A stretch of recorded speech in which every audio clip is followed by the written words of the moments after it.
Hey y'all, welcome to the Honesty Circle, the safe space to discuss growing in adulthood, mental health, faith, and all the things in between. It's your host, Sierra Elise, and I hope you're taking care of not only your mental and spiritual, but your emotional and physical health so you can be your best self this week.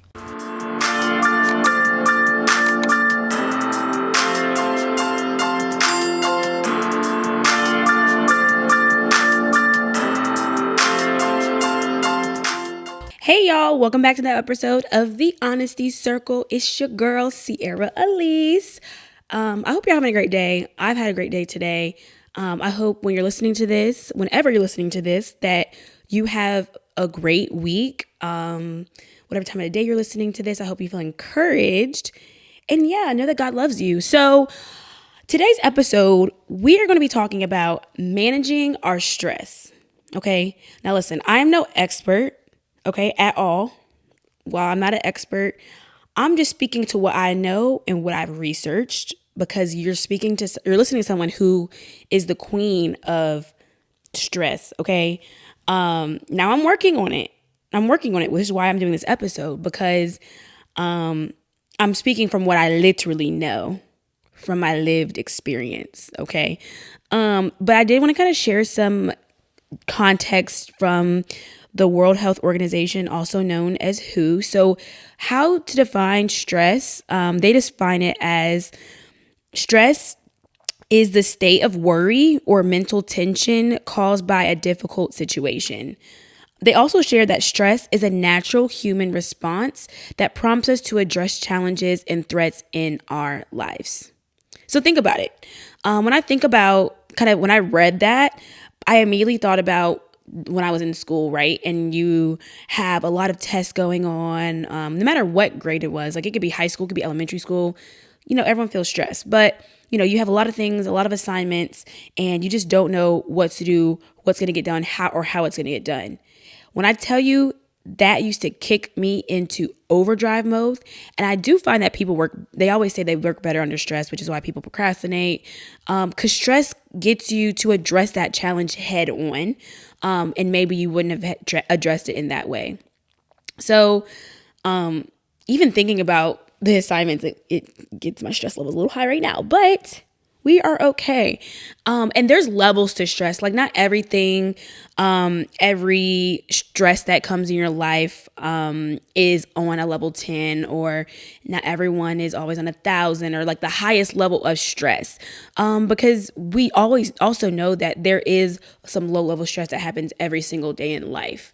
And so when I'm thinking about managing stress, I'm more talking about the level 10s and how can we help ourselves to not be on level 10 365 days of the year, right? Like no one wants to feel that level of, stress that often.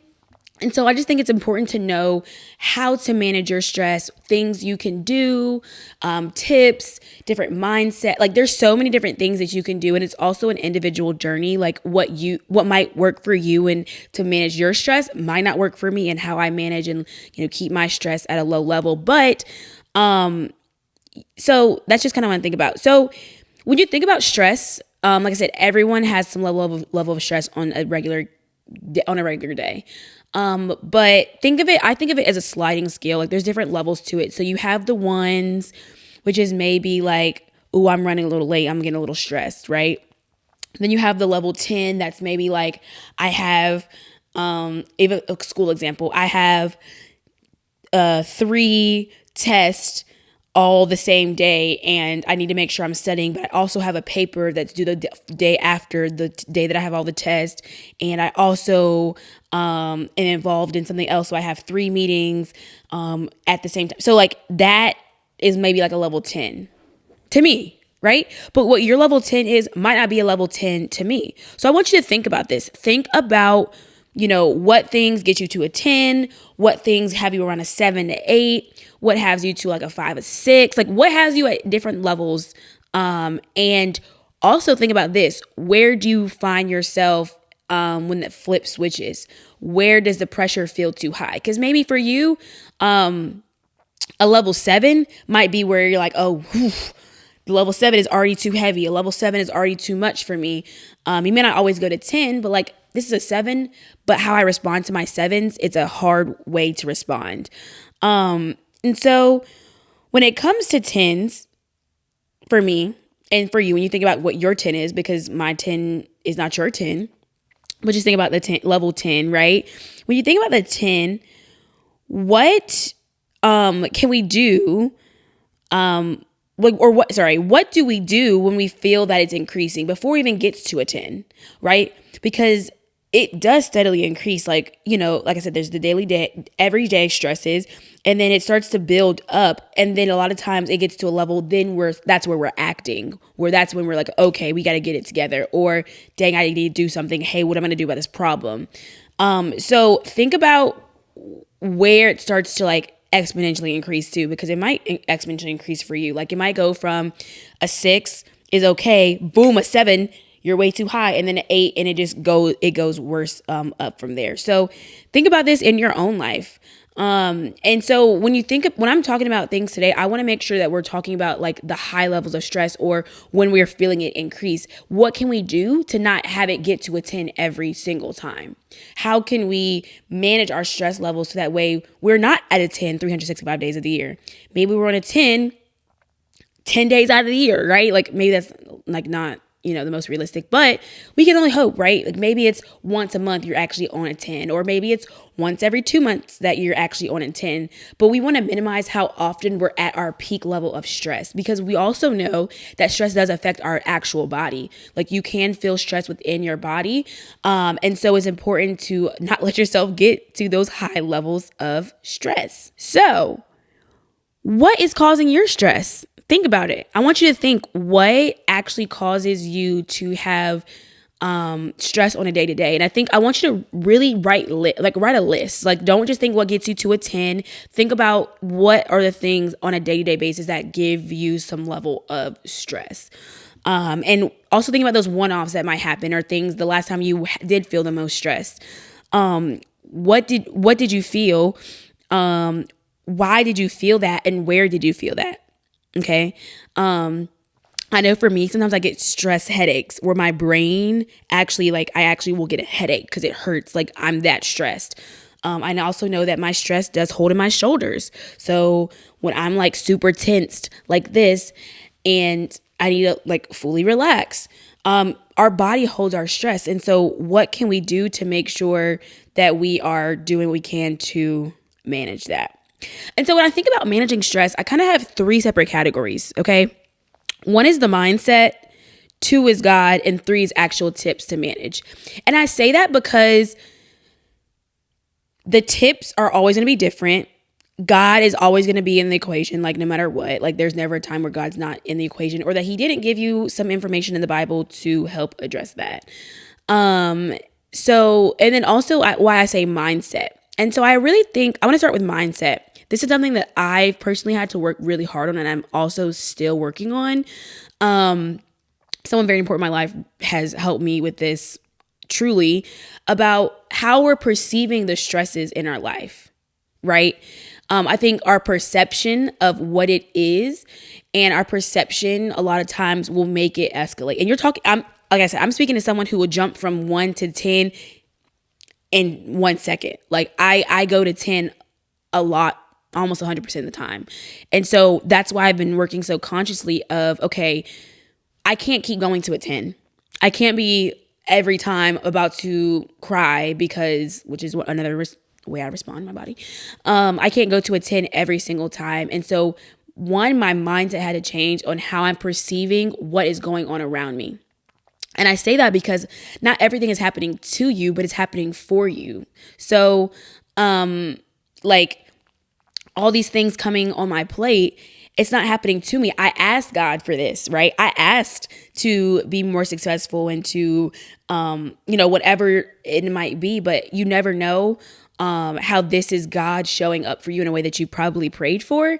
And so the mindset and how you perceive the things, and not to say it's not that big of a deal, but at the same time, it's reframing that everything is not on a highest level. You're still alive, you're still breathing, and a lot of times you're going to figure it out. You are. And even if you need help to figure it out, that is okay.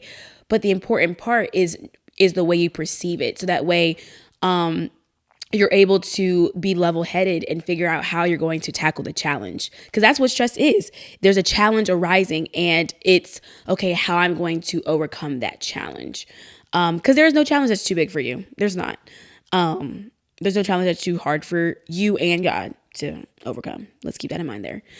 So mindset would be my first thing to kind of think through of how you're perceiving the realities around you. So that way you can really start to not control, I wouldn't say control, but like manage your expectations a little bit, right? Or your mindset, 'cause like also where you keep your mind is super important in life and things like that. And I'm growing in that area, I will say.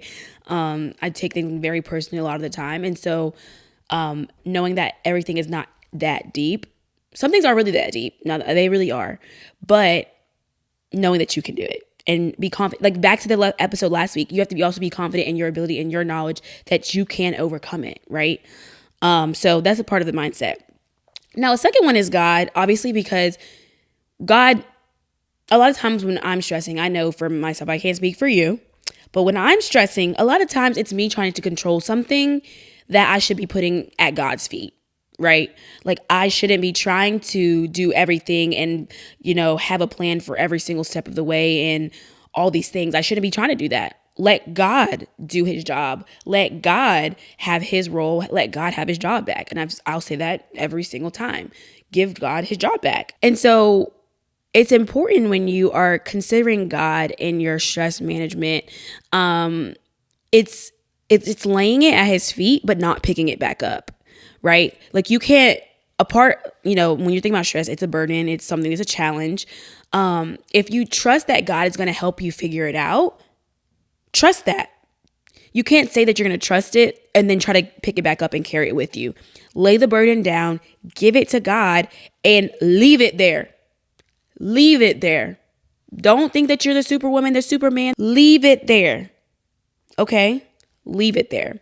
So it's just very important that you are including God in that stress management. Now, there are scriptures. I can't think of it on the top of my head, but there's one that talks about like don't worry and pray about everything.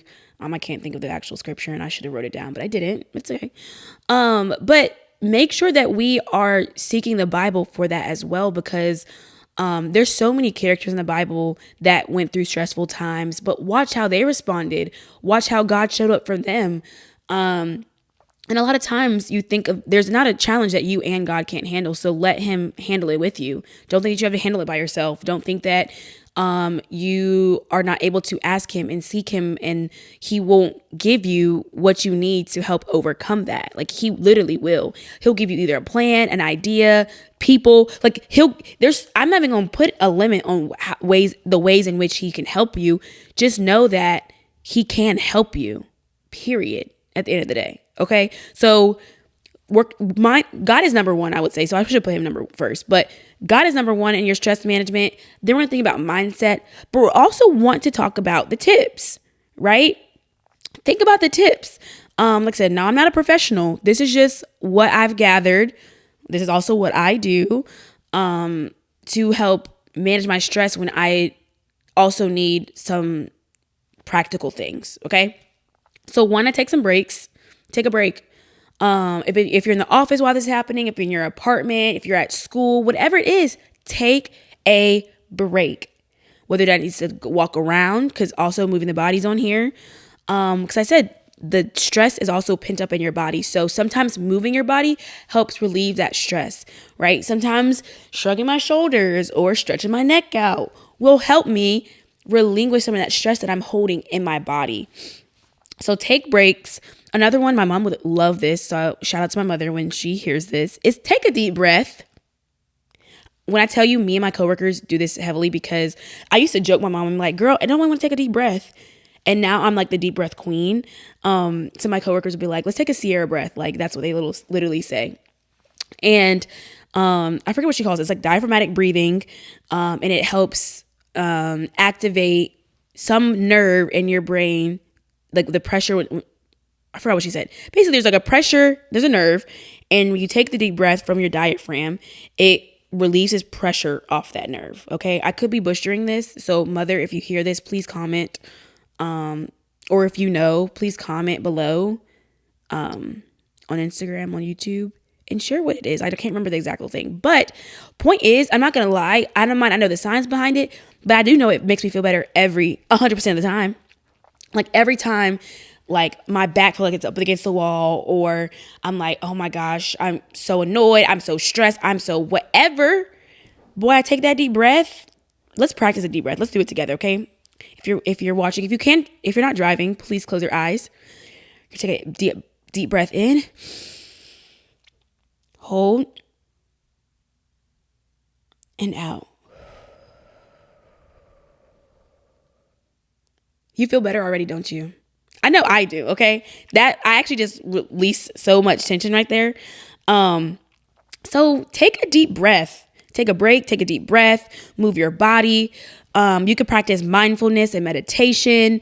Also cut out distractions, because I think that's another thing too. It's also, if you feel like you don't have enough time and you feel like your back is up against the wall, how are you spending your time? Are you on TikTok too much? Are you binge watching a show when you should be doing your work? We can't complain about not having enough time if we're going to have all these distractions that are taking away from what we should be doing. So maybe it's about cutting out some distractions in your life. Another one too that I think we don't think about is a daily thing that you can do is daily unwind from your day. Okay. Make it a daily thing so that way you're not carrying the stresses of yesterday into your today, or in your tomorrow, whatever. So make sure that at the end of the day that you are releasing and letting that go, so that way you can go to sleep and you can wake up feeling refreshed, feeling that it's not something that is continuously carrying you, another weight that you're still holding on to. And so how you unwind is truly up to you. I've like do different unwind routines. Like sometimes it's sit on the couch and literally ice out the whole world. Sometimes it's cooking a nice meal. Sometimes it's cleaning my house. Sometimes it's, having that and more increasing my quiet time with God. Sometimes take a nice hot shower, an everything shower where you're doing the deepest clean of life. That shower. But it really doesn't matter how you choose to unwind. It just needs to be a way that you personally are unwinding. Okay. And make sure that you're doing that on a day-to-day basis. So that's just my list. There's so many more things that you can do, but just make sure that you're also feeling your body too. That's one thing that I've been trying to be intentional about when you're feeling stressed. Like, are you eating? Are you drinking water? Still make sure you're taking care of your body and yourself, because like I said, because you have a physical reaction to stress, you want to make sure that you're still pouring in and giving yourself the nutrients that you need and that your brain needs to fully function at a high level. Okay. So yeah. So you think the next time you're stressed, I definitely just want to make sure, refer back to this episode. Maybe you're not stressed right now. Maybe you're stressed next week. Maybe you're stressed next month. When you have that moment, come back to this episode and make sure that you are practicing some things that we're talking about. And it is a trial and error. Like, you might not know what works for you right now, but do some things. It just takes some effort to fully try to manage your stress. Okay. So that way you are not going to spiral, because no one wants to be spiraling. I don't want you to spiral. I want you to be healthy and confident and the best version of yourself that you can be every single day. Okay. So that's it for this week's episode. C's 2 cents for this week is I really want you to reflect on the stresses in your life and what is the source of those. I don't want you to think about what it is, but also why does it stress you out? Why is that a level of stress? And also, how can you minimize that stress? Now, that could be through a specific technique that we talked about today. That could be through, maybe it's something that you don't need to have in your life anymore. There's so many different things that can help you minimize that. But it is important to just know where those stresses are coming from. And it doesn't have to be a technique that I mentioned. It can be literally anything. But what I do want you to do is to have a list of things that you want to refer to every time you're stressed. So even if it's not this episode, it could be a notes app in your phone. I know I've heard different kind of people talk about having like a box of like a stress box. So it's like when I'm stressed, I have a stress ball, I have maybe a fidget spinner, maybe I have like a journal in there. But just something that you can refer to when you're stressed. So that way, when you're stressed, you're not trying to like in a spiral of like, I don't know what to do. I don't know what to try. You can refer back to this thing every single time as something, as a resource for you to be able to manage and control and to help bring yourself back down so you're not at a level 10. Okay. Or if you feel like you're at a level 7 and it's still too high for you to manage right now, you just want to make sure that you have a resource that you can go to help you and help yourself. Okay. Now you can take my advice or not. That is just my 2 cents. Thank you guys so much for listening to this week's episode. If you like anything that you heard, please be sure to like, comment, share, and subscribe. And make sure that you're following us on Instagram at The Honesty Circle with the underscore at the end to stay updated on Circle News. Thanks again so much for listening, y'all, and go conquer your week. Love y'all.